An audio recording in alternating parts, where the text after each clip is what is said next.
केतनो घूम ल दिल्ली बनारस मन के शांति ना मिल पाई।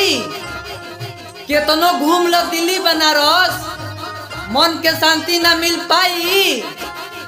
केहू पूछी कि सबसे अच्छा छठ पूजा कहाँ होला तो लोगों बिहारे बताई। सूरज देव भेल तीन सार।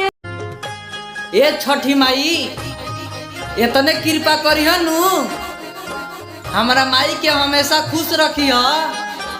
छठिया दे देना माई पतोहिया के ते दुनिया भर। ए छठी माई औरी तहरा से का मांगी जेके मंगले रहनी वही के हमरा से दूर कर देलू। छठी माई हमर पगली हो